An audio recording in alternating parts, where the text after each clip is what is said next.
Hey guys, Marcus from Live Life Your Way here. I want to do a quick video, just quick snippet of information to help you guys out with some data about insulin and sugar and muscular work.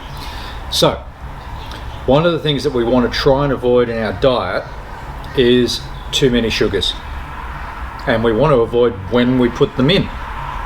So what the current science and the new science is basically saying is that if you start your day or start your meal or randomly during the day throw in a whole heap of sugar, even if it's fruit, it's still fructose, it's going to have some fructose in it, then the body produces insulin to break down that sugar.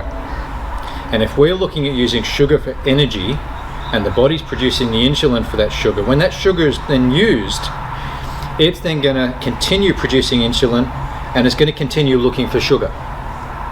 Okay, so assume you've put in a whole heap of sugar for some fruit, for some breakfast. The insulin's rolling around in the body. It's now used all of that and is looking for more sugar. So the first place it's going to look for it is your glycogen stores that are directly on your muscle tissue. And you've usually only got an average around 10 minutes worth of glycogen stores, depending on what you're doing and how much energy you're exerting. So it's going to burn through that pretty quickly. In the meantime, your body's still producing insulin. So you need to think about what's happening next. Insulin doesn't break down fat. Okay, so your fat doesn't break down with the insulin coming in. So the insulin's going to look for another source of fuel. It's going to need to continue using itself up. It's going to start then tearing down your muscle. It's going to start breaking down your muscle for fuel until it wears itself out. Alright, so you've become insulin resistant almost within that period of time, throwing in some sugar, doing a workout, burning all your glycogen stores. In the meantime, you're not burning body fat, you're just simply burning sugar and muscle tissue. So you're going to be in this deficit on your muscle tissue. You're trying to build the muscle tissue by doing the exercise. You're throwing protein in to build the muscle, but you're also throwing in sugar to give your energy. Carbs are sugar, keep that in mind.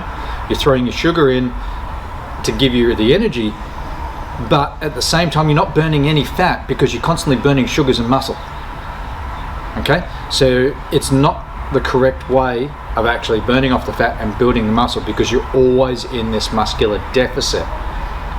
Okay, so you're tearing down the muscle through the workout. You're tearing down the muscle because you've run out of sugar in the body and glycogen. Okay, you're trying to build the muscle back up with the workout and throwing in the protein.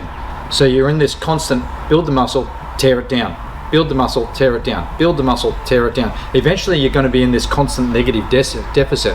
It's like taking 2 steps forward but 3 steps backwards. You're never actually moving forward in terms of that muscular growth, the muscle synthesis. It's just not happening because you're always tearing it down. So best way to avoid all of that completely, avoid the carbohydrates and avoid the sugars. That way you don't insulin spike, you don't burn through all the sugar and the glycogen stores, you don't tear down the muscle unnecessarily. Okay, think a little bit smarter. If you have any questions about dietary requirements and all that sort of stuff, I do one-on-one coaching on all of that. But it's just about being in a good understanding of what your personal dietary requirements are, and how much protein you specifically need as an individual to function and grow that muscle mass.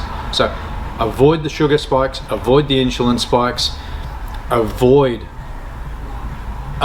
going for those carbohydrates, and try and aim for fats and proteins. You don't spike the insulin, you get a nice steady energy level, and you don't break down the muscle unnecessarily. I hope that answers a couple of questions. If you have any more further questions, just drop a comment below or send me a message and I'll do my best to answer it. In the meantime, stay safe. See you in the next video.